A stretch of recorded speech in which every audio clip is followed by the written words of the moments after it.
friends. Welcome back to Daily Sews and Stuff. I'm Branelyn, and this is my friend Kathleen. She is the designer at the Sunny Mountain Patterns, and she is also my co-host for the Small Business Sewing podcast.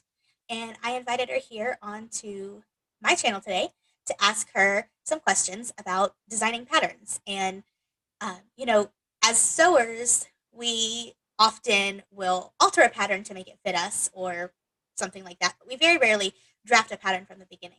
And so I wanted to talk to Kathleen to find out what that process was like and maybe answer some questions about why things are the way they are. And we also wanted to talk about designers being able to make patterns specifically for projector sewing. So I also put a call out for questions in the Projectors for Sewing Facebook group, and then we got some great questions there. So we'll mix those in with the things that I had planned and see what we can find out. So, hi, Kathleen. Hi, Ranelyn. Thanks for having me. Yeah, I'm excited about this. I think there's a lot of really good information to share here. So, why don't you tell us, just to start out? Oh, I forgot in the introduction of Kathleen, she's also an industrial engineer.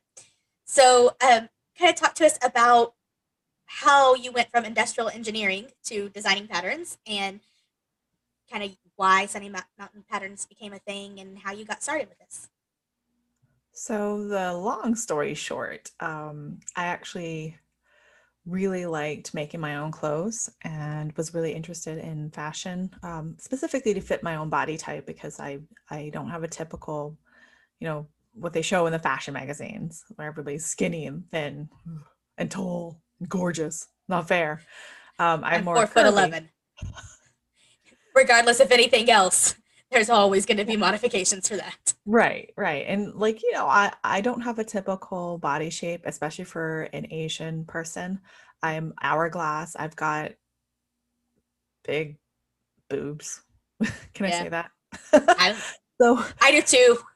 lots of garments don't fit me Yeah. properly. So I've always been trying to adjust patterns and commercial made patterns for myself. But what happened was I actually started working. I'm actually not an industrial engineer anymore. I work for the Patent and Trademark Office. But when I was working, I was in Washington, D.C., where there's a humongous amount of resources for fabric shops and sewing there. So, and through the community college, I started taking pattern drafting and fashion design courses through some of the major independent fabric shops there and through the community college.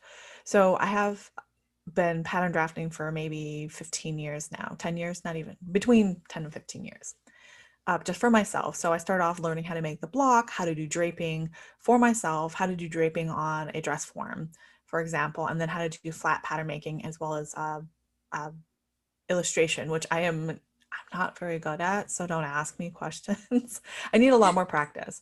But through that, I just been working on my own. But over the summer, I was looking at I have a different shop on Etsy selling printable like budgeting things and the idea of being able to sell a digital product, doing the work once, presumably, and then being able to sell multiple off of that same work is really attractive. I mean, I have made money in my sleep.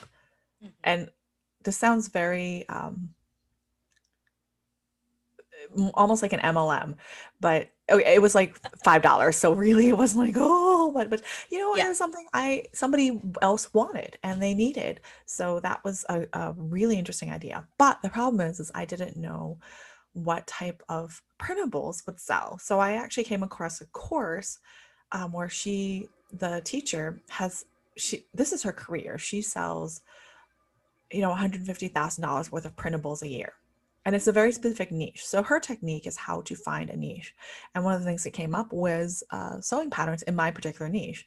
And um, honestly, I'm like, I like sewing. I really like designing my own patterns. So I started doing that. And all I had to do at that point was learn how to do the digital drafting.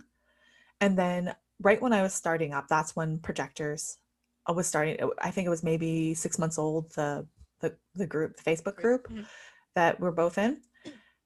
And somebody had suggested to me when I was asking one of the business sewing groups, because I want to gear towards um, shops that need to sell, that make to sell, Mhm. what I can do to help make the product more friendly for a small business owner that's sewing garments to sell. And this was brought up. So then I found out about the projectors. I was like, oh my God, this is such a cool idea because I'm an industrial engineer. So I'm a nerd. So So I you was like the like, techie things. oh yeah, I like the tech things. And this is like such a cool idea to project the sewing pattern on the fabric directly so you don't have to print anything. And I'm finding that the projector you can be used for more than just projecting the pattern. Yes. We can talk about that later on how I, as a pattern designer, use the projector for multiple things, not just for sewing garments. Hmm. Um, and oh, this is a super long story. I promise it would be short. So basically, in October, when I wanted to open, I already found out about the group. So in November, I started asking questions of the group, which any designer can do. You just have to take the time and then you have to test it. And I started having people testing it, looking at the colors, looking at the line thicknesses of what works well. Because at the time, I didn't have my own projector, and now I do, and I really understand a lot of the reasons why Hmm. sewers want specific features in a projector, which I understand also as a designer, especially if you have an established brand, it takes time to do. Anyway, so that's how I ended up becoming a designer, because I already knew how to pattern draft. I was looking for secondary income, which I'm going to tell you right now, if you're listening to this and you want to be a pattern designer, like go for it. But it is a ton of work. I have taken all of my vacation this year and last year, like 2 weeks at a time, just doing patterns. It's a lot of work. So if you're going to go into this thinking, oh, I'm just going to slap together some patterns and sell them, no, that's not how it works.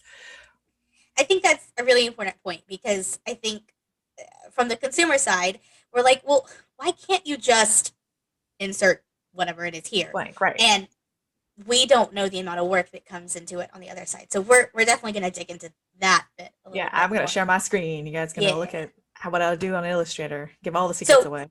before we go any deeper into this, what is your niche? So I sell children's patterns. So really simple, geared towards the beginner level. I'm starting to do more color blocking things, but very simple. Looks like it would work well with wovens like linen for the really Mhm. natural look, the Instagrammable, like, look, my children are perfect. They never get dirty. Look, which we all know is a complete lie. The My ones that children, actually, the ones that have to be ironed so they look that way, but no, then no, no, no, when it's they natural. normally You wear don't it, you're iron not it. going to iron. Yeah, no, no, no. No, I don't iron. I'm going to tell you a secret. I don't iron my fabric when I cut out my patterns. I only do for quilting. I don't for I don't do any of it. I'm too lazy. garments. I'm Yeah. not the best sewer. I'm gonna admit this. I'm really not a great technical sewer. So my seams will not be perfectly straight. It won't be up to the standard it should be if you were, say, sewing for a business to sell the garment. Which is why I was like, well, this actually works out well because in the pictures, you can't really tell that the hem is a little crooked or that I have some waves, when I'm sewing. Uh But if huh. I was to sell the garment, like that wouldn't fly, right? Right. Yeah. Plus, I Yeah. have to have stock all the fabric and everything. This way, I can just do in one pattern, one fabric, and one size. I don't have to And worry about sizes and you keeping. you live in Hawaii, so shipping Oh is yeah, shipping is stupid a big deal. ridiculous. Yeah. I try to buy something from Dharma Trading, which I love them. It's all dyeable natural fabrics, Mhm. but the shipping was as much as what I bought, and I was buying 10 yards of something, Yeah. and the shipping was the exact same amount. I'm like, what? Why is it $50 to ship this to me? Like, I'm not buying bolts and bolts of this. Yeah. All right. So let's start out with some more designing end of this whole spectrum. We'll get into the projector end of it in a little bit. But let's start with like the pure basics. So if somebody has never heard anything about how patterns are drafted, they know how to sew, but they don't know how it gets there. Can you kind of give us like a super simplified breakdown of what happens? Okay, yeah, sure. So basically, you're trying to take a 2D sheet of paper and wrap it around the body and make it fit. So there's challenges with that because you're not sculpting something out of clay. You've got a sheet of paper or something flexible, a sheet of fabric. So there's two ways to do it. The most common way is you start with a pattern block. A lot of you might know as a sloper. So a block and a sloper, essentially the same thing. A sloper is something that's already been fitted to yourself, so it's individual. A block is usually a range or just that one for a common size.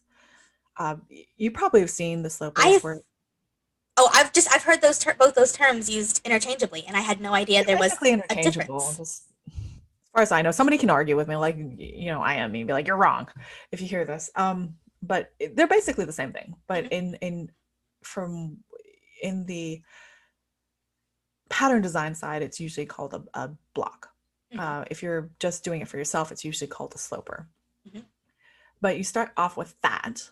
So if you're designing for multiple sizes, not just for yourself or custom made, you have to start off with the blocks because you can't draft a new shirt, for example, just from scratch. It's a pain in the butt because to set up the block, you need to have a lot of formulas. It's to figure out like, if you take your chest measurements and you're going to do a front, usually only do half of it. Well, it's a quarter of the chest measurements Hmm. for how wide you want the front block because it's a quarter of your body.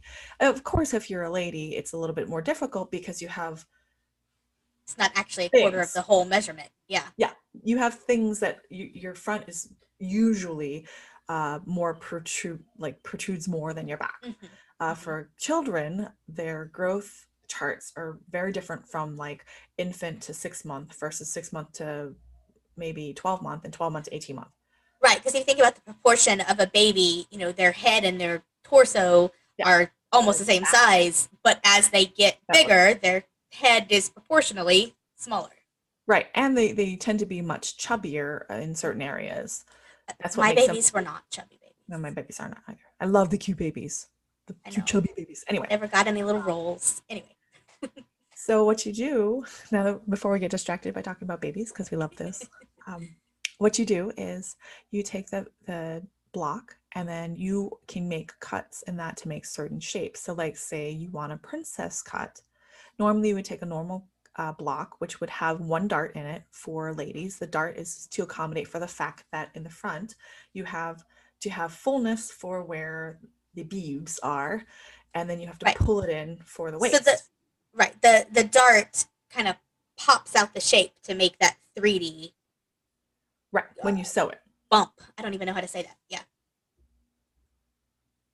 Um, I'm not even trying not to say boob. Like it makes that 3D that bump bump of the shirt. Yeah. because it does. Oh, my hands! It does this. Well, I have my mic. It does this. Hmm.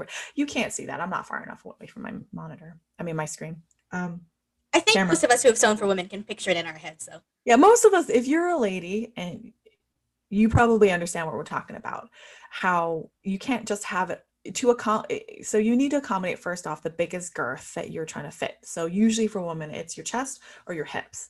Usually, if you're pregnant, it's the stomach. Uh, but so that's the biggest diameter you have to have. And then on top of that, you have to have something called design or wear ease. So you can't just take your measurements and be like, yep, I will cut it exactly that amount. Like it's not going to fit you. You're going to be all sucked in because you won't be able to move around.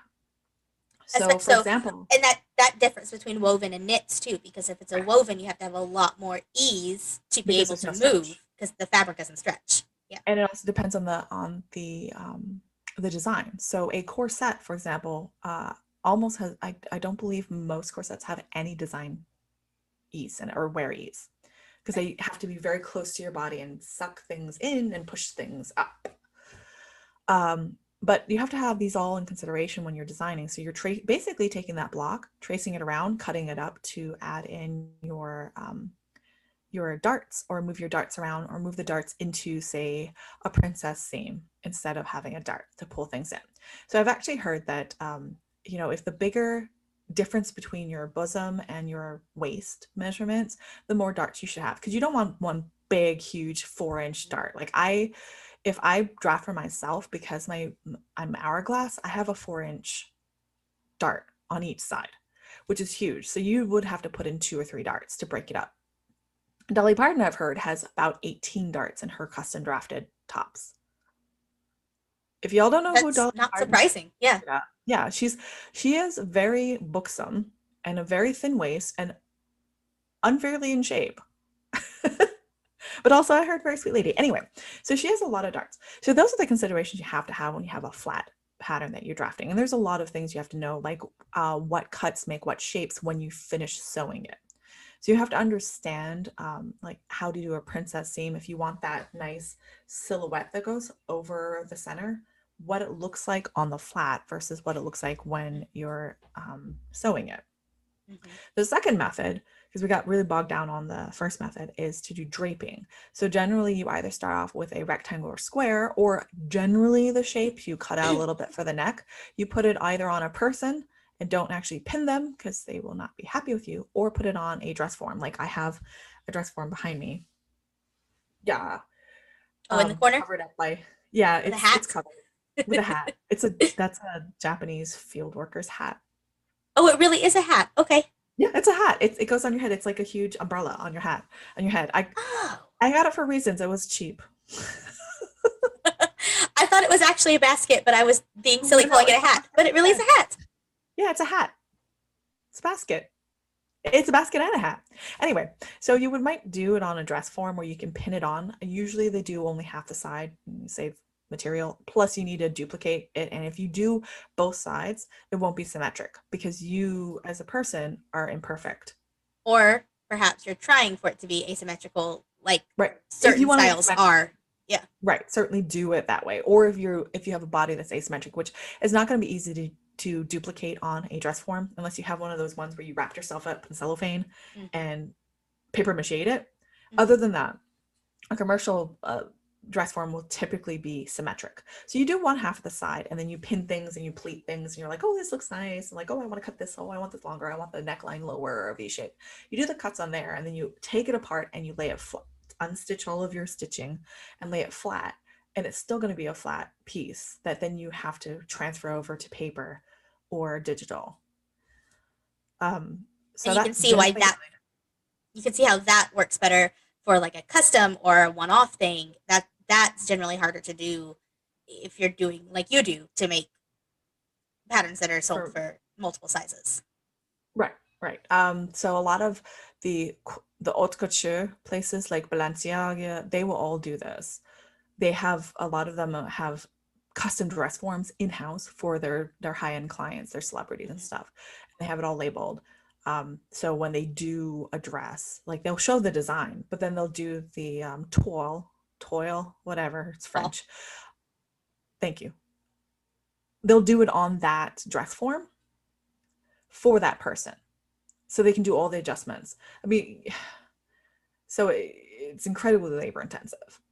But it is one way to visualize it because you can see physically how it looks in 3 dimension on the body versus trying to do it on the pattern. Okay, so I actually just talked about how we pattern draft, but really on the top level things, what happens is you normally start off with a fashion drawing. So an mm-hmm. idea of what you want it to look like, how you want it to fall. I don't know if I have any drawings.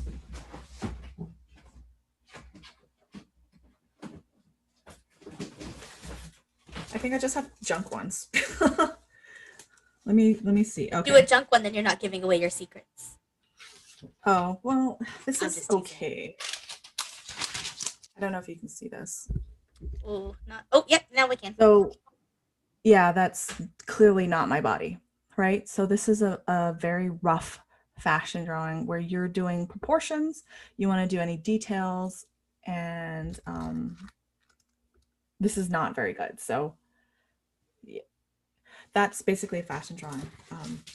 To do what you like the silhouette to look, any Mm-hmm. details you want.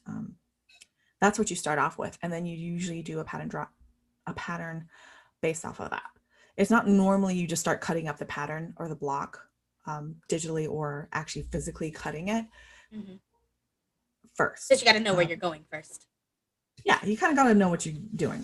However, usually for draping, you kind of have that sketch. It's not as detailed because you're trying to see what that particular fabric looks like on the bias, on the grain line, draped, pleated, whatever. So it's a little bit different when you're draping. I'm sure there are people that actually draw it first and then drape, but I've never been able to do that. It always comes out completely different Yeah, it would than never when I look try. like what I planned if I did Yeah, it. unless it's very structured.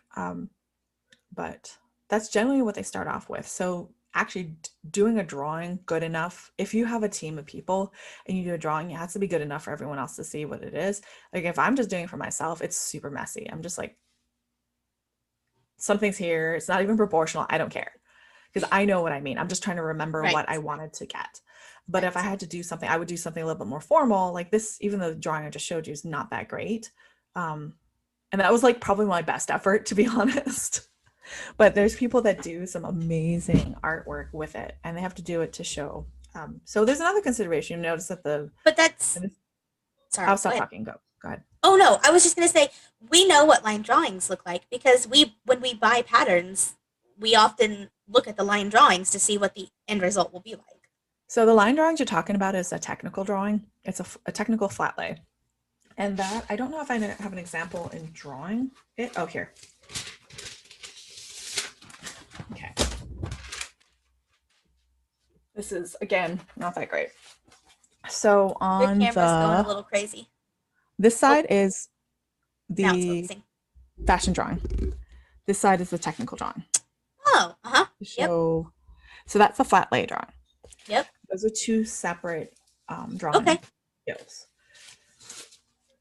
So the technical flat, I'm actually much better doing it on digitally. You notice that the proportions of are different. So the technical flat is shorter than my fashion drawing because the fashion drawing is done off of, I think, an 8 head height. So you just say, okay, I've got 8 heads high. A normal person, I think, is only 6. I can't remember if that's correct or not. So That flat makes lays, me you like can 4. 6. Yeah. Brandoline's got like 2 heads less than everybody else. You're just compact for Mhm. you're travel sized. I have a friend that's your height that she says that all the time. She's like, I'm Yeah. compact, travel sized. There's certainly differences between the technical drawing and the fashion drawing. So the fashion drawing is elongated. There's I've been told there's 2 reasons for it. One is that it looks better, and because nobody is realistically that tall, they'd be obscenely, they'd be like 8'2" or something. It'd be ridiculous My brother's best friend for is us. like ridiculously tall like that. Very tall. You're like, this is not fair. Can you just get that off the shelf for me? Thank you. Pretty much. Um, the other the other thing is with more space, you have more space to put details of things. Mm-hmm. So the problem when I started was I was trying to preserve paper because I'm cheap. And I was making like these little tiny things that would only use half the sheet. And you just cannot draw that much detail, Right. no matter how fine a pencil you have. So having it longer provides more detail for any extra things you have, like buttons and seams and all this other stuff. So it makes it easier for illustration. That makes sense. Yeah. So there's all this stuff that's going on before you even pattern draft that you Yeah. have to do. And then on top of that, if you start pattern drafting and you test out the pattern, you're like, this don't fit. Like this little thing is not following the way I need it to. It needs to be a different angle, or I need to take it out. Guess what? You have to go back to the original drawing, redo it all so you can document that it's right. Because most of the time, especially if you're selling patterns, you have to have a flat lay or a picture. Mm-hmm. And now you've just made an entire garment and found out it didn't work. Like I don't know how long it takes you to make a garment, but it takes me like an hour and a half, depending on the complexity. Yeah, I don't know that I could give a guess because it depends way too much on. Yeah, and if you get interrupted or whatever. Yeah, So that too. imagine that a pattern designer is having to test these out. If they're a good pattern designer, they should be testing it out to see if it fits their ideal client or the fit Mm-hmm. model, which in my case is my 2 little boys, which that was also another thing. I was like, well, I have 2 kids, so they're within the age groups. That's perfect. I can use them and I can use them to take pictures with. So that was one of the considerations. But once you have all that done, then you can start cutting up your pattern block. Mm-hmm. So the key is you have to have a pattern block already established. Right now, if for my niche, there is no pattern block you can buy that is digital. I'm trying to convince Modelist Creative to start selling a digital version. She had a problem before where someone stole the blocks from her, the digital versions, so she's very hesitant to do it. But I'm trying to convince her it's worth it for her to continue selling those so people can design their own kids' patterns. Because Mhm. if not, she only sells physical patterns in the UK. So that's not helpful for me. So I Right. had to develop my own blocks for every single size. That's 11 sizes, by the way. It was a lot of Mhm. fun Yeah, doing that's a lot of that work. 11 times. Yeah. So after you do that, this is very long. I'm sure people are like, this is boring. But after you do that, then you can start cutting up the blocks. So let me show you what happens when we cut up the blocks. I don't have a block ready. Sorry, I didn't think about that. I'm going to show my screen. So I designed it in Adobe Illustrator just because it was easiest for me to learn. There are other programs. There's a lot of other programs that are hideously expensive to use to do this. You still have to do the basic pattern drafting. So a block might include, let me turn off all of these other sizes because that's a pain.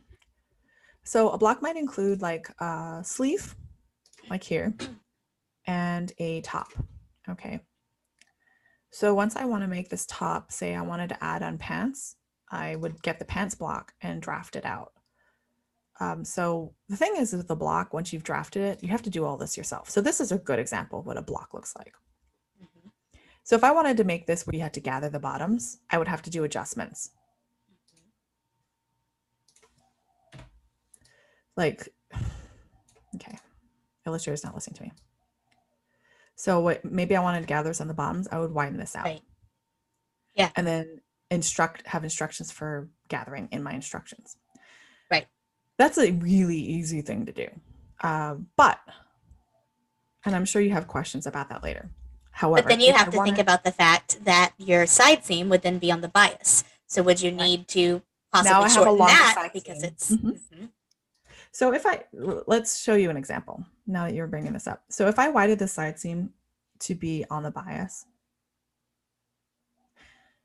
this length from here to here is longer. You know what? Let me make all of these bigger because it's stupid tiny.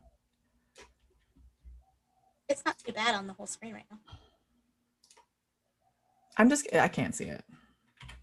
Oh, you meant the stroke thicker. I thought Yeah, you the meant stroke thickness. yeah. Okay. So if we match, for good Lord, and this happens all the time. So if I was to move this over Mm-hmm. here and then rotate this piece, it's going to be, oh, I guess I got lucky. It was the same length. let me make it exaggeratedly longer. It's if you make a change, usually it's longer, but for some reason, oh, for good Lord. Sometimes it doesn't listen, and then you have to like redo every. Okay, I'm trying to rotate the whole thing. See, and this is the other problem is sometimes it doesn't listen, you have to undo. So there. Now you can There we see go. the side seam will not match up. It is, whoever knows how long that is. I would say an inch longer. Now you have to adjust the front to match this side seam difference. Mm-hmm. So it's not easy as putting in something or taking something out. Right. And you have to do this for every single size, Right. by the That's way. what I was gonna say. Like we might be familiar with things like this from how we might be adjusting our own patterns, but then we have to think about the fact that then that multiplies by every size in your pattern, and you like it's not always, oh well, it's an inch difference, so the next one's going to be an inch difference. You're going to have to No, figure out what the difference is for each and every size. correct. It's proportional. So, and you can't just here. It's not proportional for every body part. Let me. I'm gonna bring up the size just so it's easy to see. So you can see here where the height changes Mm-hmm. differently for the length of these shorts for that romper. Um, but here you can see the waist size is fairly the same. Right. I mean, this is gathered, so I want more fullness, but Or for example, where the bottom of the crotch fits. Because you got to think about diapers in the younger Hmm. sizes Oh and yeah, I not haven't in even the shown the younger older. sizes. The younger sizes is much bigger. Yeah. But in general, these are the parts that move differently. Hmm. So there's a whole thing about grading between the sizes that make things different.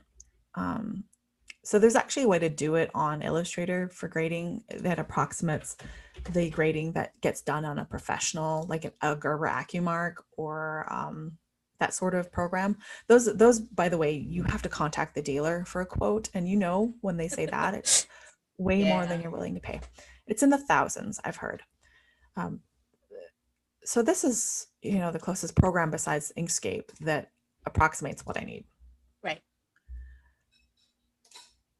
But you can tell, like here, the points between the upper point and the sleeve is not the same distance as the lower right hand points Hmm. for this short sleeve. So it's not a proportional, like, oh, I have a 6T, I want to go down to 4T, I'll just shrink it by this percentage. That's not how Right. it works. Yeah. Things like pockets, okay, maybe, but everything else, no. You have to draft all the sizes, or you have to do the grading in between, which I'm definitely not going to explain that now because that's way complicated. And you've done a video on that before. Yeah, I've done a video on how to do it, but you have to have the pattern pieces already.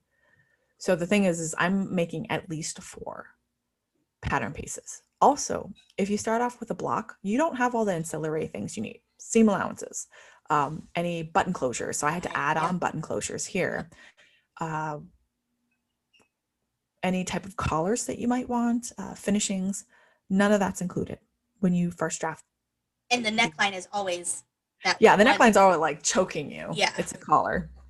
So then you have to figure out where to lower the neckline. And that's up to your judgment on where you want things to lie. And that's requires, I had to do about 10 test garments just to fit the top on the kids who are not easy to, it's like trying to make a dress for a cat because they will not stay still.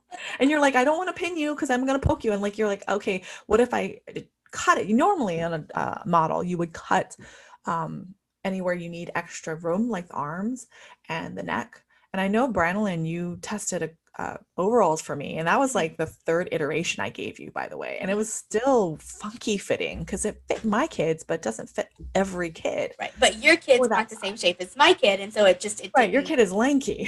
Yeah. My kids are Yeah. like short and chubby, Yeah. but your kid's adorable. But there's other iterations you have to go through, and you're trying to do it on the fly and do it. And every time you change something, you have to change something else. So if I had Hmm. facing, like this facing, and I need to change the neckline to be lower because it's too tight, I have to change the facing too. Change the facing too. Yep.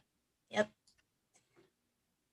And it's not like, I don't know. It's just different when you're doing it to sell to someone else than it Right. is for you doing it for your own self.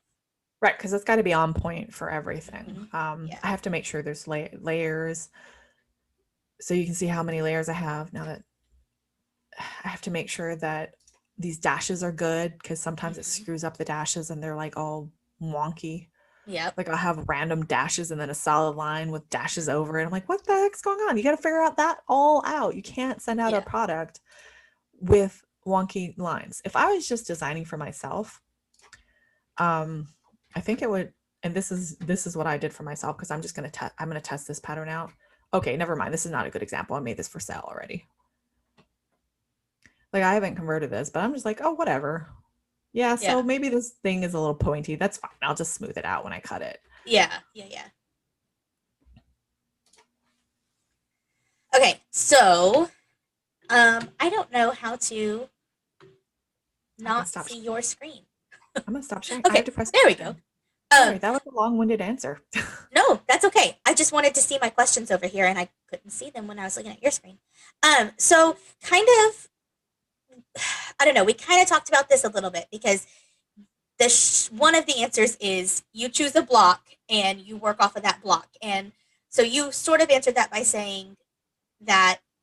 I'm sorry. The question is, how do designers choose a size? And then part of Ah, part of the answer is you start with a block. So you're working with your own kids as kind of your block, and you already said like they are a different shape than my daughter measurements. And so even though I graded for my daughter to be a much bigger height than width, You need to be it taller, still, right? because she's taller and skinnier, it still didn't quite fit right. There were more adjustments that had to be made. So can you kind of talk about that, especially I think especially with women because we do have so many more parts of us that are differently Different. shaped from woman to woman. You know what I'm trying to say? Yeah. So Um, a designer will normally start with the blocks, which are based off of standard measurements. So depending on where they get their measurements from, so will influence what sizes are as considered standard. and there are industry standards for this. Like I've taken a few pattern Kind of. drafting courses too, but not nearly to the extent that you have. But like there are some industry standards, but then there's also like this is industry standard for this kind of body. This is industry Mhm. standard for this kind of. Yeah. It's not really, truly, actually any standard. Yeah. So it's if you've ever taken a pattern drafting or yeah, for yourself to make your own sloper, you know what I mean? You're taking instead of taking your measurements where you're going, okay, my bust is this, my neck is this diameter, my arm is this length, you're taking an industry research standard. So a lot of the standards, especially for women, are already established. So you just find um, measurements that you like and it's a range and then you draft off of those. So you're like, okay, this is the chest measurement, so I need to make the front a quarter of that size plus say 2 inches for designees, that type of thing. I need a dart that's this much because it's got to be a waist, whatever. That's how they do it. And then when they test it, it's usually whoever their fit models are, who are either the closest that they can find to those measurements or whoever they have around that's the body shape they have in mind. Which in my case, if I was going to do it, would be whoever I have around, which would be me, with the body Yeah, shape I have in mind, which would be my body shape, because yeah, I'm the test fitter. If I ever made patterns for myself, from a woman's patterns. right. And there are like you can tell with some designers, and I think this kind of answers another question too about why things aren't necessarily uniform between different pattern designers. Yeah, they're not. Because like there are I know of at least two pattern designers who they are more hourglassy and so they choose to use a more hourglassy block to start with, and so with those two designers I very rarely have to do an FBA, or if I do it's a very very small one. But then there might be another designer who chooses to use a block that's straighter, not straight but straighter than I am, and so for those I'll have to end up doing big FBAs. Right. So yeah, even the big names, like the couture places, they use fit models, but they use the same fit model for the whole line, as it were.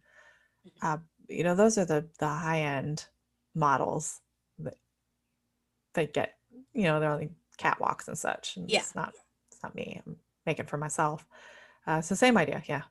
It just depends on what they design for, and it also depends on how much ease they want to put in as to what type of silhouette or how close to your body you're going to get.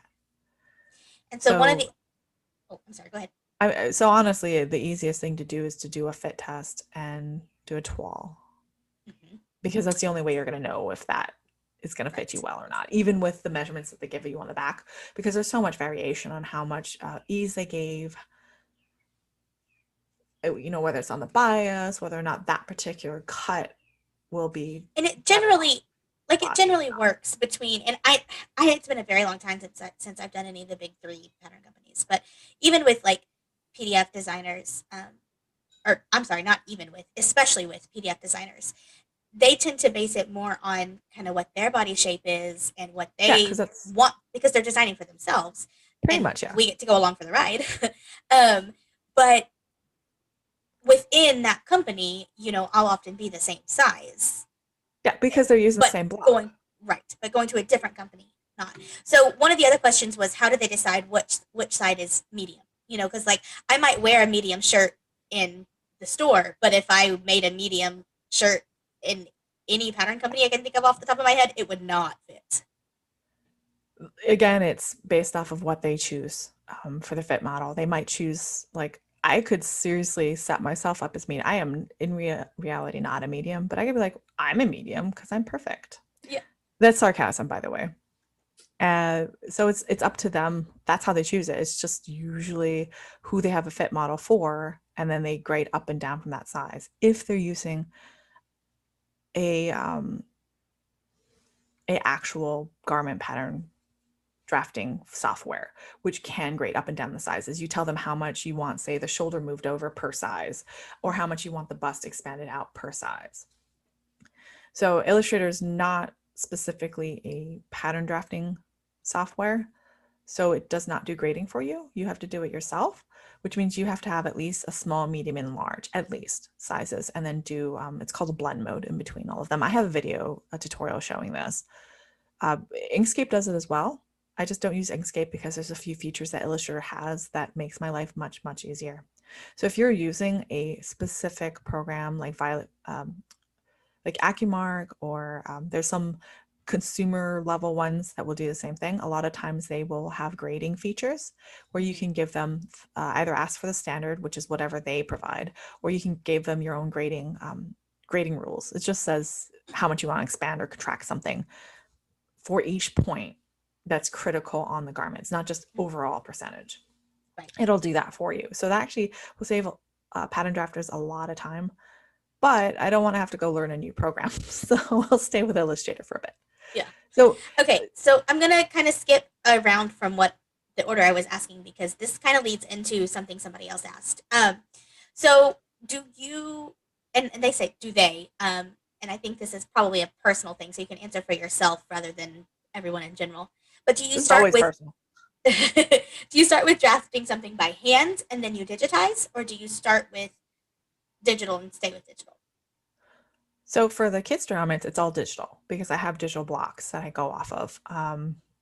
For myself, usually I'm just making for myself, so I just draft by hand because that's easy to see. So that's where actually the But you projector don't have to comes in. replicate that.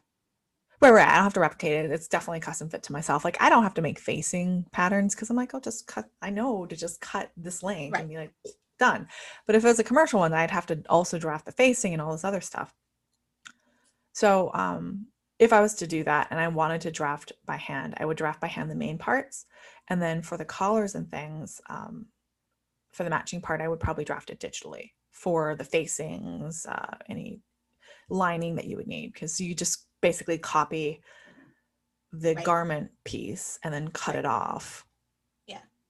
So this one person said, going from an idea in the head to something universally usable is so fascinating to me. So I just thought that was a kind little note to put in there. Oh, Um, it's not universally usable, but thank you. well, I mean, Most yeah, people can you're fit going to in have that. to adjust it for your body, but yeah. So once you have a pattern and you've ready to either have someone else test it or sell it, you've got the pattern there, and that's great. But there's kind of this whole separate thing that needs to go with it. Instructions. How do you go about writing Yeah. instructions? Oh, that's like a whole separate, that like takes me twice as long because I videotape too. Because I've noticed a lot of people, and when I did my research, a lot of people for the other people in that niche are like, there's no video. I don't know what's going on.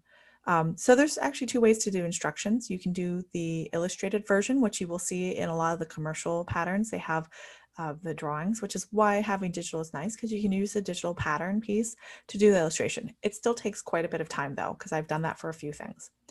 Um, you can do hand illustrated ones. I'm not very good at drawing. So if you've ever seen any of my tutorials where I showed you like the flow that I did quickly on my tablet, that's about as good as my illustration skills get, by the way, without a lot of time put into it, like a lot.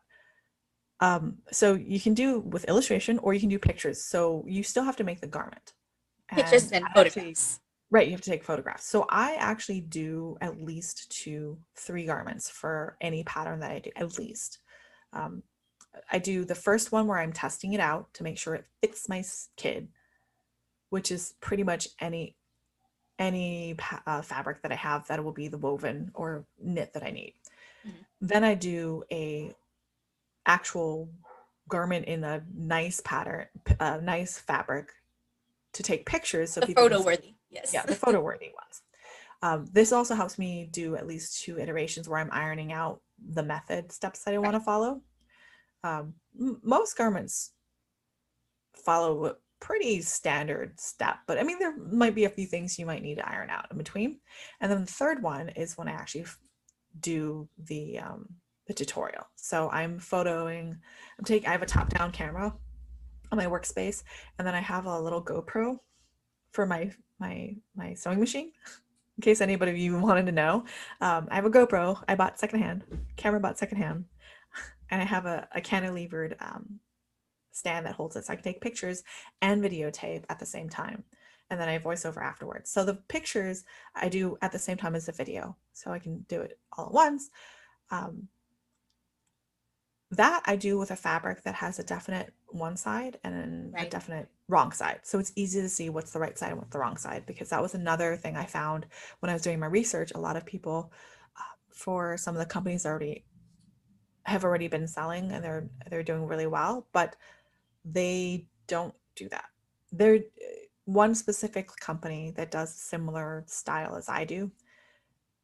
I think what she does is she uses the product photo garment that she's making. She just takes pictures as she's making it. Mm-hmm. And that's the instructions. Mm-hmm. So once you take the pictures, now you have to assemble instructions. So I have actually a template that I drop my photos in, and then I Mm-hmm. have a little thing above it with a step number, and then I can just fill in the words on what I want them to do. Mm-hmm. Yeah. Yeah. So I And have my so, test test it and then give me feedback if it makes sense to them. yeah. So that's kind of the rest of this question was, are there reasons to order things in certain ways, or is it personal preference? And I kind of just kind of put a little piece of the question on here, but the rest of it asked about, like, some patterns have you, while it's still flat, so the Shoulder. shoulder seam and then sew up, Mhm. kind of the L. Some of them have you sew it in the round.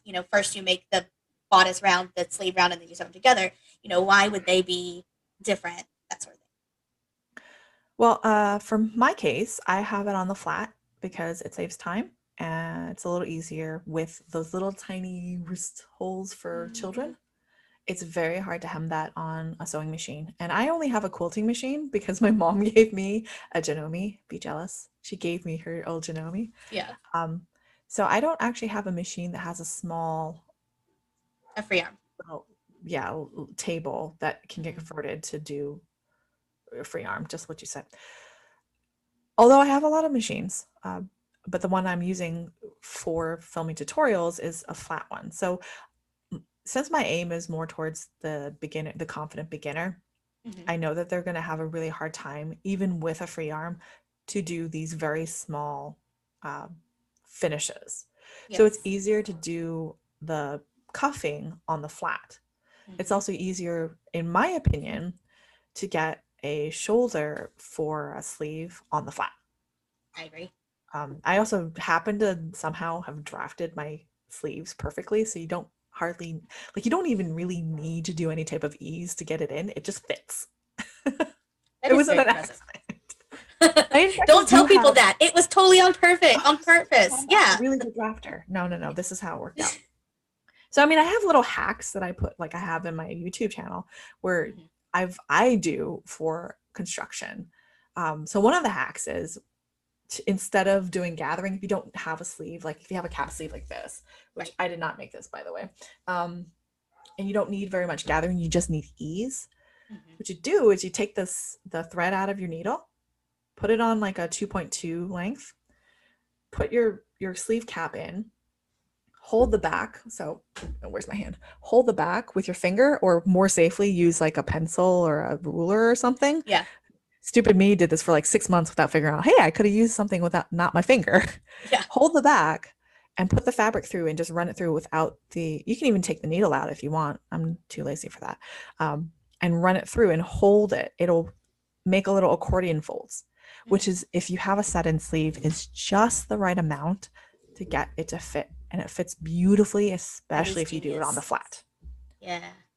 But Yeah. it's That's personal genius. preference, essentially. I do Okay. it because I know it's easier to construct. Yeah. Yeah. Yeah. Okay. So we talked a whole lot about, like, how designing works.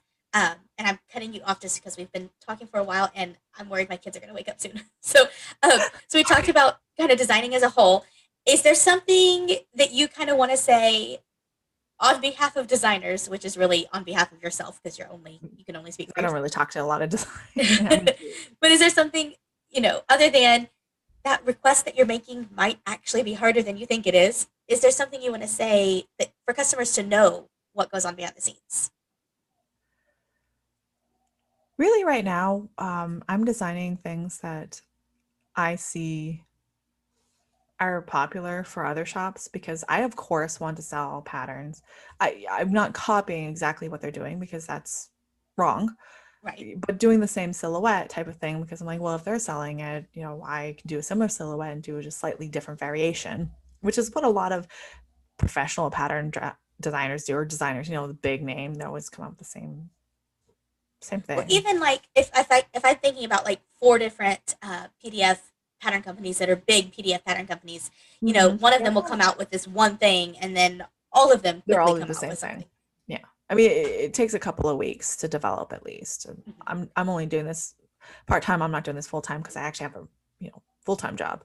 Yeah. Um, but it's hard to know what the customer actually really wants. Like we're trying to design off of either what we would like to see or what we see other pattern designers are coming out with that are looking popular, especially on Etsy. It's easy to see because you can see the reviews like, oh, they had 25 reviews in one day on this Right. one pattern.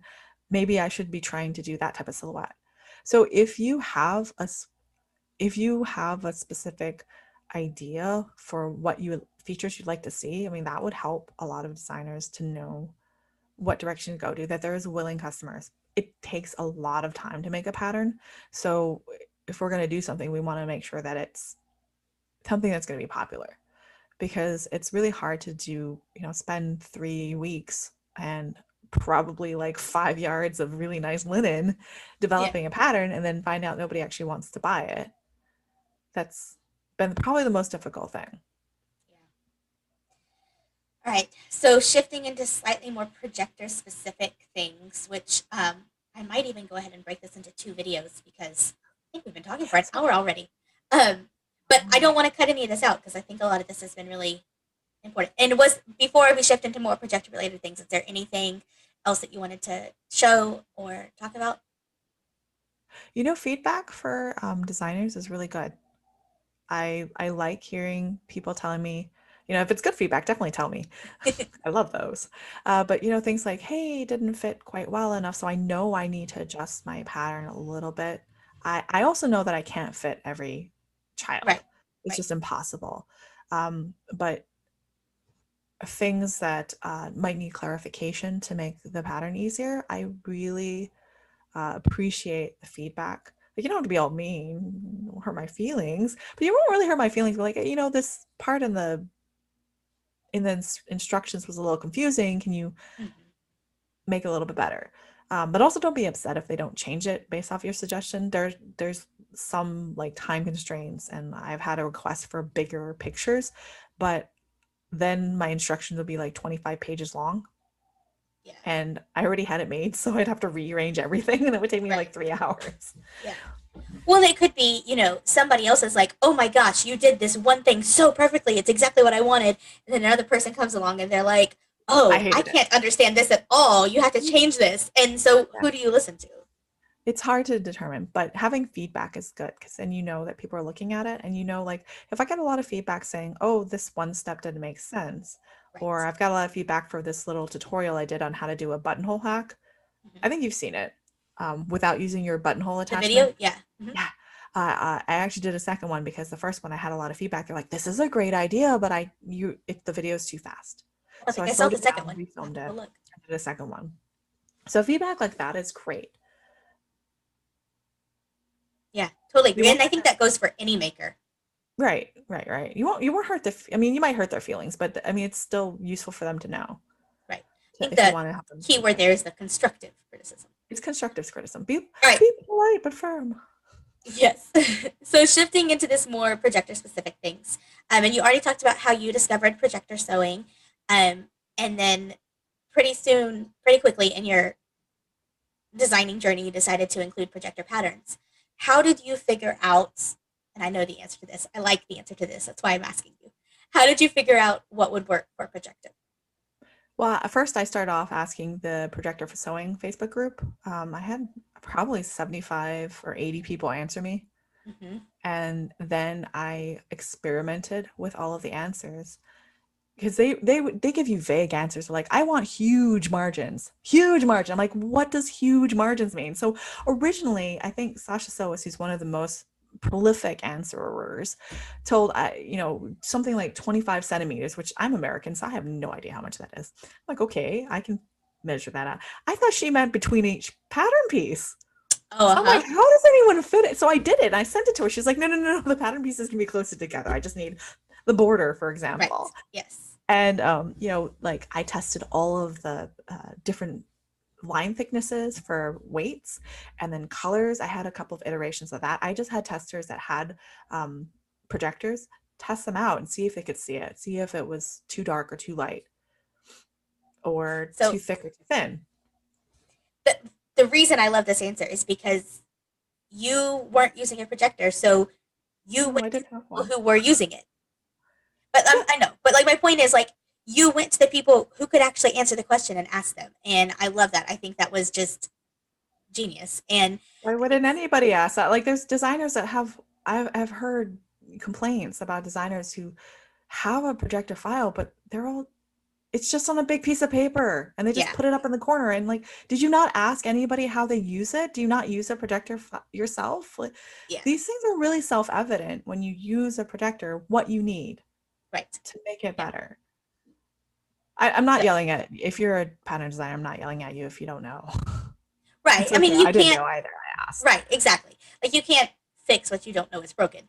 But and that kind of goes back to the feedback thing that you were talking Right. about.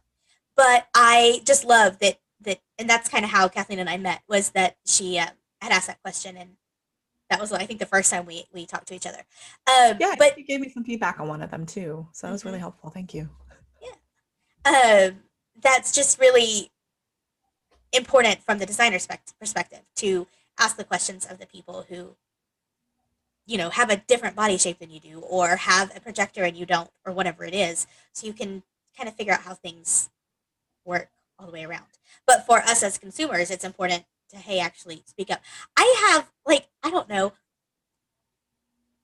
know if this is like an independent streak or what, but if I figure out how to make it work, I'm like, okay, well, I figured out how to make it work, whatever. Like, I'll just keep doing it that way. And it doesn't usually occur to me. It's not like a selfish thing. It's not like, well, I figured it out. Everybody else can figure it out themselves. I just don't think about the fact that, oh, hey, like, if I Not actually everyone. told the designer, they could fix That it for, is, yeah, no, no. And even if you tell them it doesn't, they might not have time to do it. yeah, There's also, so I know that there've been a lot of questions on why some designers can't convert or won't offer A0 or yep, projector. that's kind of where I was going next. Yeah, go Okay, for it. so to answer that, basically, an A0 is a little bit easier to offer. So it's a big sheet. That was like one of the things I showed. For those of you that don't know, I'll share my screen. Well, the A0s that's a specific page size that, It's a page size. Yeah, it's architecture size is the equivalent in the US. So it's this size sheet of paper. Um, you can use it with a projector, but notice how close everything is to the edge. So that's a bit easier to generate because you can actually get the official pattern drafting software to print these out in A0 or a tiled. They do not do projector sizes, so bigger sheets, they won't do. because we're So they new. don't have the vector graphics that I do, making my things natively in Adobe Illustrator to convert it over. So there's extra steps involved, which Mhm. is time. Yep. So when I have a projector, like my sheet is, I'm gonna scroll out. That's huge. I have gone to the limits that Adobe lets you do for the size. It's like Hmm. 250 square inches, or I mean, it's 200 by 200 inches or something like that. Yeah. Um, but you can't come just slap the elements in. Like if I have something Right. natively in Adobe, I can just copy all of this and Right. paste it here with a few Right. setting adjustments that I found out to keep all the layers. But you just paste it in and then you do, this is not complete, by the way. I do extra things. I haven't Is it the finished. same pattern though? Yes, Okay, I thought ish. so. It's about the same pattern. Right. I just copied and pasted and then did my alignment and sorting. Okay. Okay. I have to do a few more steps for this. I made the font bigger and everything.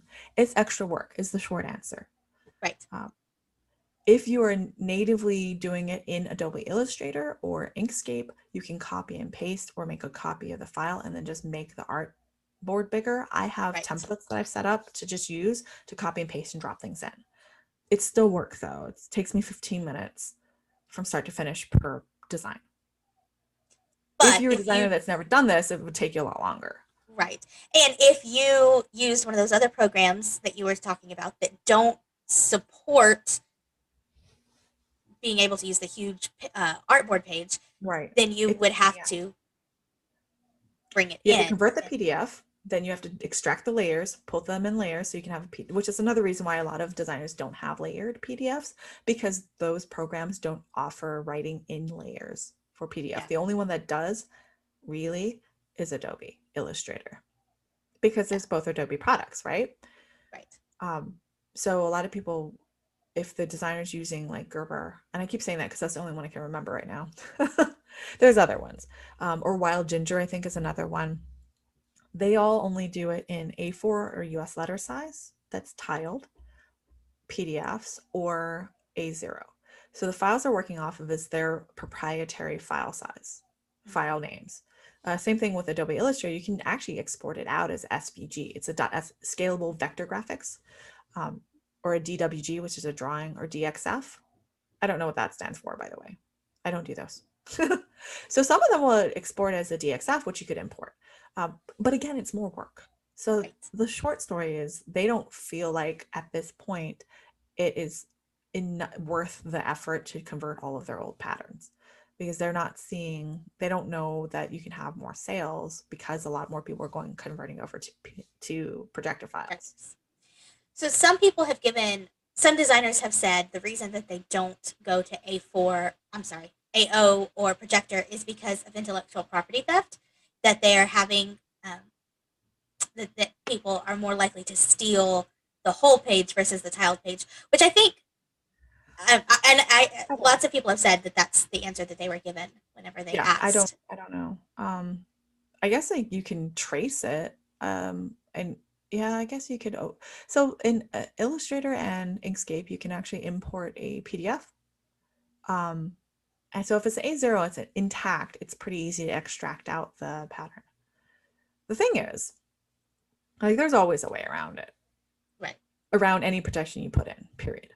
Um, the green bean set from Empty Hangers recently had her whole set stolen, and that was tiled, by the way. They literally just screenshot her pictures and put it up on their own website with her Mm-hmm. name on it and everything. All they did, they just resold the file, the tiled file. Mm-hmm. So having it tiled is not necessarily intellectual property protection. Having Yeah. it copy protected is not copy protection. I mean, you can get it PDF stitched now too, so you have it together anyway. Mm-hmm. Um, it's a problem, but I don't think having A0 is going to be what's causing you to have it all stolen. Yeah. They can I mean, just repackage. They don't even have to repackage your stuff. You can just be like, oh yeah, I'm a clearinghouse. Like, how do you know if you're buying from them that they're not a clearinghouse or a host site for other designers? You right. don't. Yeah. So they don't even have to repackage it. They can just sell it. You have to, it's up to you as the designer's responsibility to find out who, if somebody's selling your pattern. Right. But if they're concerned about another designer, for example, taking the pattern and just copying the stuff and then repackaging it as their own, I mean, that happens too, but it would happen even with A4. Right. Um, but that indeed might be their main concern. And they might have it in their head that an A0 is easier to copy and steal off of. And so that's definitely a major and valid concern. Mm-hmm. Yeah. No, I don't think it's a silly thing to say, No, of I course don't not. want my work stolen. I mean, Right. that's a pretty The only way uh, to keep your work from being stolen is not to have it out there. right. It's not to share it. Yeah. Don't share it. But then Yeah. that defeats the point. Yeah. So yeah, that's hard, and that's a really hard objection to overcome. But Yeah. for me, I'm looking at it as I'm offering a format that users want Right. and that they need. I do put other protections in it, but it's it is what it is. Yeah. You know, if they really wanted to And steal it, they it's could. just, it's a really hard, which this, not that you can give legal advice, but it kind of dovetails into your other job, that this is just, um, and so I will say this because I'm not even anywhere in this realm of anything. There's just such weird gray areas when it comes to pattern designing and things like that. And what is and isn't theft and what, it's just, it's very, legally speaking, it becomes very weird. Yeah, So I think if you choose to put your patterns out there and you're choosing to sell them, you're kind of choosing to take the risk that somebody might steal them. And that stinks, but it is. And I don't think most people are intending to do that at all. It's always just, the one or two people that are going to do bad things are going to do bad things. right. Um, Or somebody, another designer could come up with the same design that looks very exactly. similar, and Exactly. And not have even seen yours because there's right, only so many ways that you can make a t-shirt. cut up for something simple like a t-shirt or Yeah. basic. True. Yeah. Um, but yeah, so I think I understand why the objection is there, and the same way that I understand why you know uh, pattern designers will put the protection on their file where you can't mark it up in Adobe. At the Because same it's easy time, to copy and paste it. at the same time though, you know it makes it harder for the end user, and so then they're not going to want to buy it from you. So it's this balance that you have to figure out what works for you as a designer. Right. Well, as a designer, a lot of times the thought is, projectors is fairly new. So there's Mm-hmm. still a huge group of customers that are buying and printing. Mm-hmm. So you don't have to worry about all of that other stuff. But the thing is I feel like projectors are getting more and more popular. Yeah. So there's a lot more people that are converting over to that. So there's an opportunity to offer that as well. Um, I put in watermarks on every single layer over my pattern pieces. I found out a way to do it really easily, Mm-hmm. which is in my course, by the way. We'll I get to have a that in a course minute. for. We'll get to that. Yes. Um, but that's what I do. But it certainly is a valid concern. A lot of designers are worried about their work being stolen. In my case, I'm like, well, I'm working my butt off to sell like even one pattern at a time because I have to talk to the customers. I've got to advertise it on Facebook. I have to go advertise it. I've got to maintain a Facebook group. I have to go advertise it on um, Mm-hmm. other Facebook Platforms. groups. I probably have to go in Reddit and stuff. Like there's a lot of work that comes up to just promoting the pattern. Mm-hmm. So unless one of the big guys that are already selling plenty are willing to steal my pattern, like y'all ain't gonna make that much money off of it anyway. Right. Yeah. Yeah. So that again jumped way ahead. I think the other question that I kind of had, and we sort of skirted around this, but you know, if we make a request of a designer that we feel like is really simple, like why can't you Hey, put Andy. margins around your thing, or why can't you make the text bigger, or why can't you whatever it is, and to us as the end user, it seems so simple, but the designer's like it's too much work. Can you kind of talk about, and you've like hit on it time and time again, but we've never actually had truly addressed it. Why is it like that? What does it look like? Okay, so I'll address the easy requests where they're asking, "Hey, why can't you put margins? Why can't you make the uh, font bigger?" One, Mm-hmm.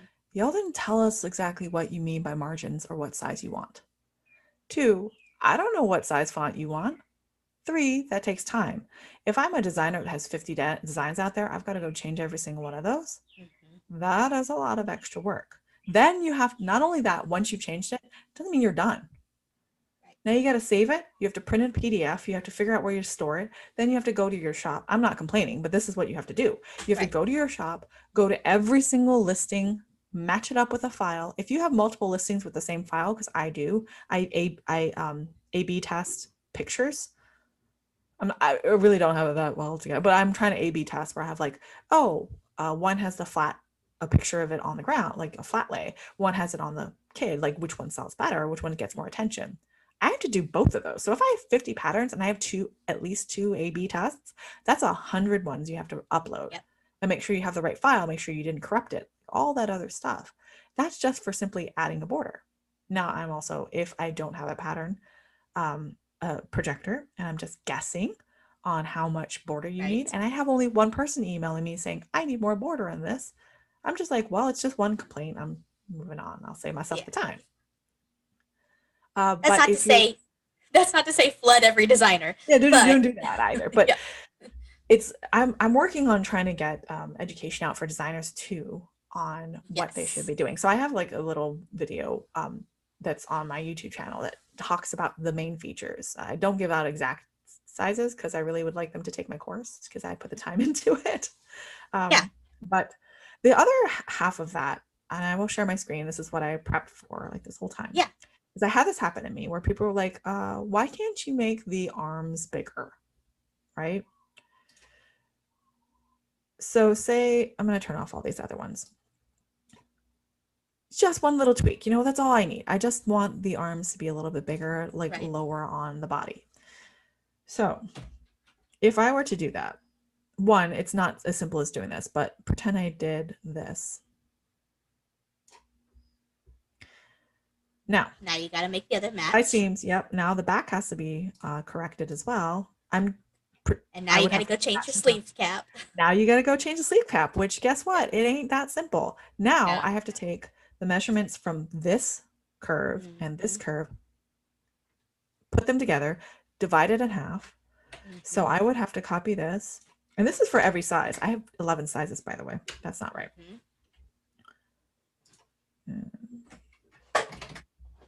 For the love of God. I told you to do the whole thing. Control C, Control V. There, finally. So now that I got to go somewhere else, get it off of my drafting. Oh, right. So you can work with it. Yeah. Yeah. I don't want all of these points. I got to delete that. Delete that. Do the same thing for this side. And then I have to find out what the measurement is. So if you're a designer, this is how you do it on Illustrator. Yeah, because I've only ever done this like on paper. You can do it on Inkscape. Then I just go get a ruler. I have a tutorial showing this. I'm like, look, this is what happens. Where is it? Document privacy. Document info. So the size comes up here. Basically, you have to do object and then God fun it. That's in points. Now you got to go change this to be in inches. So you actually know how many inches it is. Oh, because it's in points. Yeah. Yeah, I have to change it. It changes this every time I close and open it. So once you have it, say this is like 6.78 inches. Now you have to do this drafting for this line, this curve. I have a formula to do it,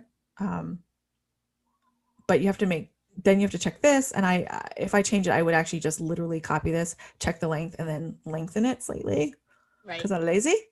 But then once you do that, then you have to check if you don't move it all, the lower left-hand side. Now you have to walk it along this to make sure. I don't want to do too much, but you basically have to rotate it.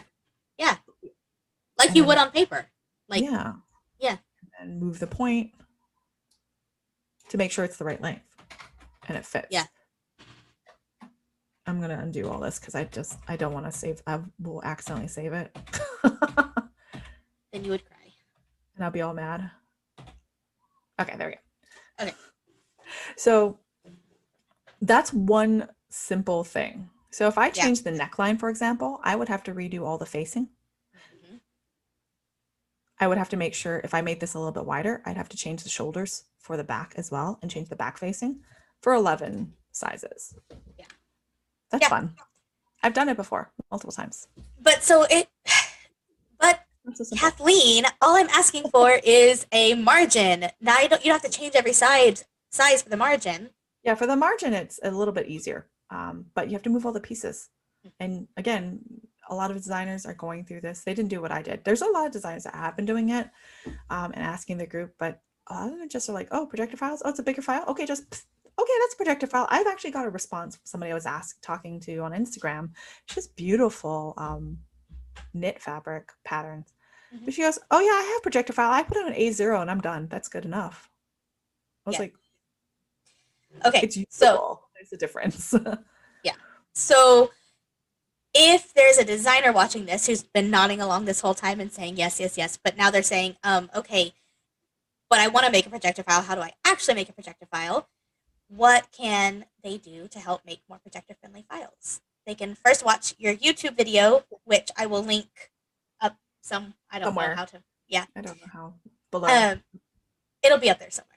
Here. Which, yeah, which the YouTube video is, and I'll also put it in the description box. But the YouTube video is kind of a short introduction um, It's to your course. So, will you talk about that a little bit? okay. So I'll just talk about what the video, summarize what the video has. It's wide margins, big sheet of paper. You saw exactly how it's laid out. Tall font for labeling the pieces. Arrange it either vertically or horizontally if possible, so it's easy. They don't have to pan around everywhere. Um, Thick, dark lines, black if possible. I like different colors just because I do I two like sizes different at colors once. too. Yeah. And I have literally done it with a black, and I was like, shoot, Mm-hmm. which Yeah. size is this, Which or where size am I is supposed to this? cut? Yeah. I've cut the wrong part for my pockets, by the way. Um, where was I? Oh, thick, dark lines, big font. Make all of the green lines aligned. So if you have something in bias, put it on 45 degrees so they don't have to Mm-hmm. turn everything. The user doesn't have to turn things. And then unfold things that are cut unfold. I like to show the center line. So if you want to use fold, you can. It's easy to see. People have asked for mirroring because they actually literally like to just rule out one layer and they want to cut both of them and they don't want to have to flip it themselves. So I now have developed it where I give the option for both. And like enough explanations they know what's going on.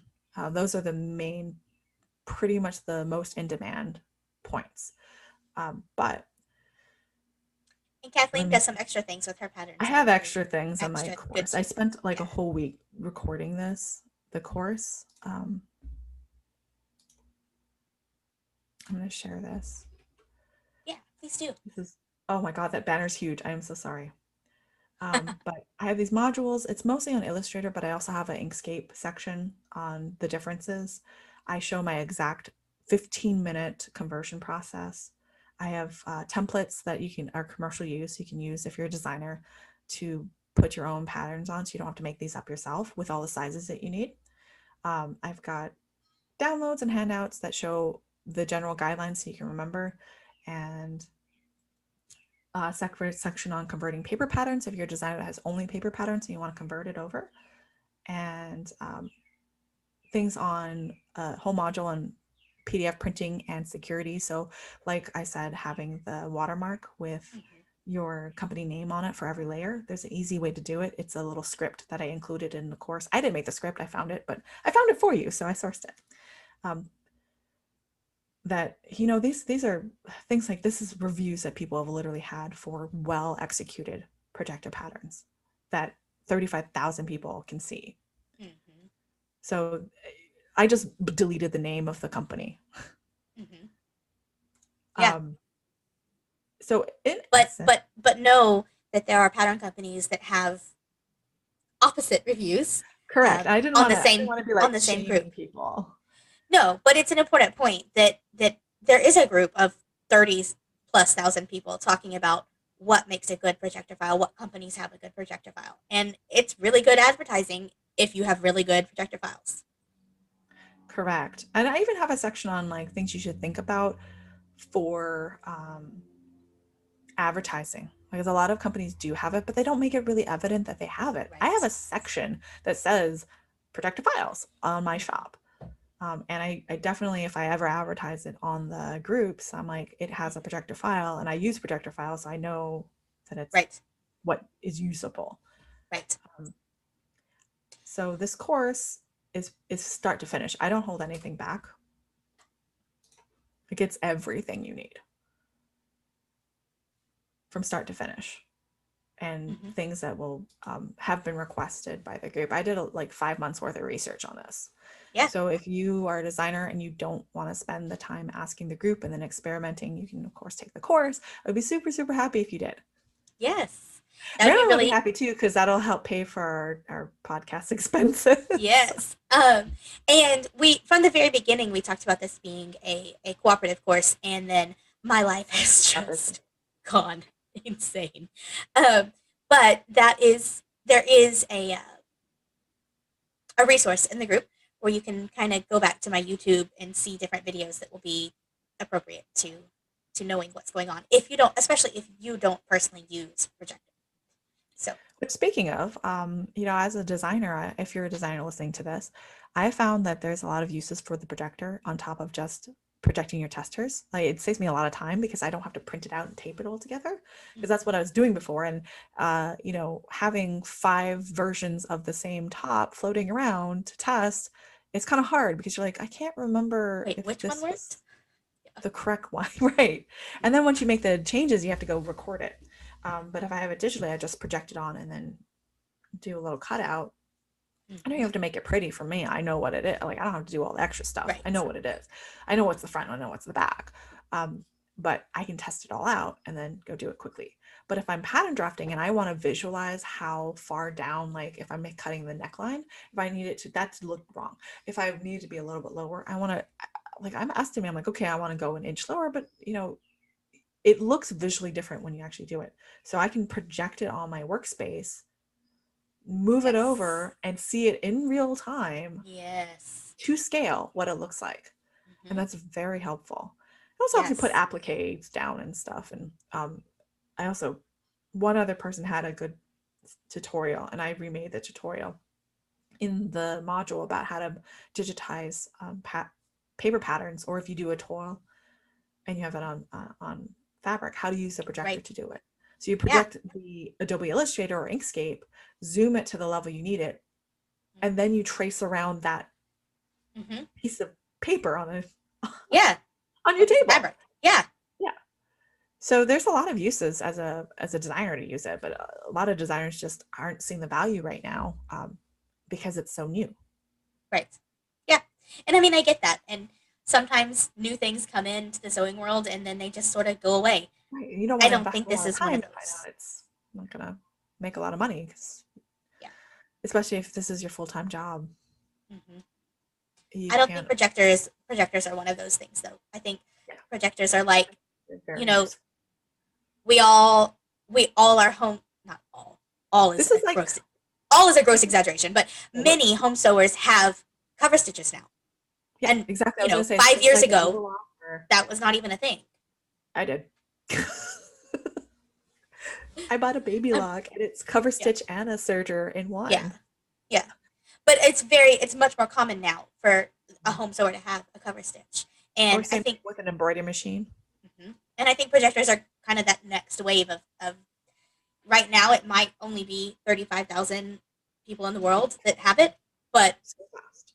that's only 18 months. So in another 18 months, how exponentially will that have grown? And that's not everybody and just not everybody who uses a projector is going to be on that Facebook group. Right.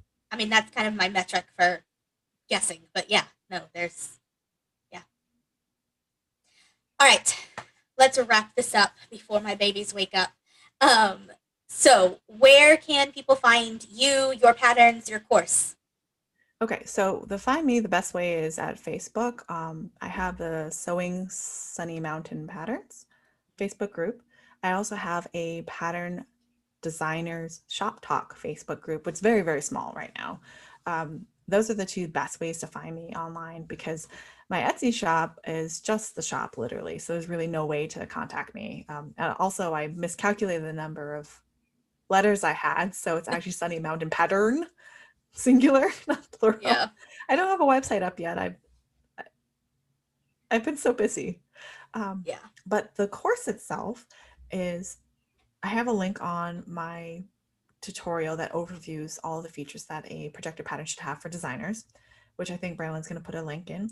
But I Yes. also, you can also And I'll just put go straight to my Teachable. I'll put a link to the Teachable too. You'll have to send it to me, It's but I will. it's very long. I'm sorry. Yeah, that's fine. It's sunny-mountain-patterns-school. Teachable thought up this, okay? .teachable.com. And it's called the complete pattern oh, I even messed that up. The complete projector pattern conversion course. So she'll send it to me. I'll put it in the description box. You'll be able to just click. Yeah. Yeah. But they I think they also have previews. I set some of the introductory stuff you can preview. Like Mhm. it's really brief previews, so you can see if you like the way I teach or whatever. Yeah. So is it similar to this where you share your screen, or is Yeah, it? it's mostly sorry, I should have emphasized. It's mostly screenshots. So I'm showing working on Illustrator, and then the Inkscape modules I do in Inkscape. I get really frustrated with Inkscape a lot, so you'll probably be able to hear it in my voice in the video. Why I use Is this something Illustrator. we should have headphones on if our kids are around? No, I don't swear. I think I cut those part out. I'm But just teasing you. it's mostly screenshots, like just what I was showing you. And I do, set up I'm assuming that you already know how to pattern draft and you already are at least a little familiar with Inkscape or Illustrator. Um, I have a few minor setups and I show shortcut keys that I use beforehand in case you don't know them, that I use. That saves me a lot of time. Yeah. But it's all screenshots. I talk it through. It's video. I have a few video ones where I'm showing it over my workspace, Hmm. and that's about it. It's mostly screenshots, and then I Okay. provide templates that you can use on Illustrator or Inkscape to do the setup already. So it saves you time. Yeah. I did a lot of Awesome. experiments to find like the biggest size you could possibly use for Illustrator. By the way, And they what don't come out and tell you it.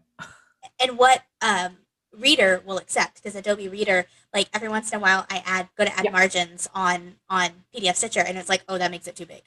yeah. There's So, so there's a largest size you can do Illustrator for your artboard, but there's a mhm. largest size that will export for PDF, and they're not the Right. same. Yeah. Yeah. I Okay. Yeah, there's a lot of experiment going on there. So you have put in a lot of the work, and you're just giving it all away to people if they buy the course. So not really giving it away. Give it away. No, I'm training competitors, so I'm like, it was my time Yeah, and my I, knowledge, I so totally I agree feel with like you. it should Yep, be a paid course. it is, and I think it's great. I think it definitely does need to be a paid course. So, By the way, um, Brandolin's not making any money off of this right now. nope, I'm She's not not. splitting any of the course fees until she gets the videos for me. Nope, I'm not. So it is a plug for Kathleen only, but here's a plug for both of us. We also can be seen together on the Small Business Sewing podcast, and we interview small business. Well, actually, no, we, Similar. we interview Thank people you. who own small businesses or who know things about small businesses that are related to sewing. Like we interviewed this guy who is a guitarist for a band, but he Oh, knows how to Josh? ship things. Yes, Yeah, he knows how to ship things, and so that was sweatpants. very relevant, and it was Yeah, great information. oh my gosh, it was ridiculously good information on Yeah, shipping.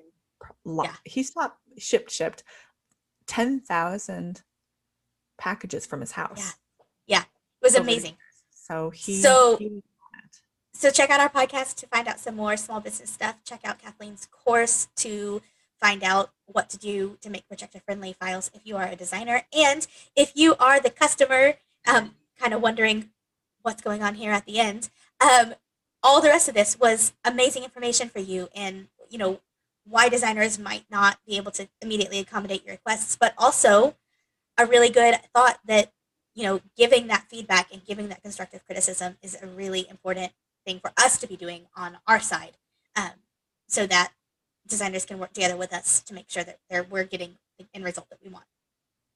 All right, have I forgotten anything? I don't know. I don't have the notes you sent me. All right, Up. I think that's everything that I wanted to cover. um, and I thank you so much, Kathleen, for taking your lunch hour and then some to come Thanks for and watching my talk videos. with me. Like, And subscribe, and yeah, comment. we'll see you You're guys welcome. next time. Bye, friends. Okay.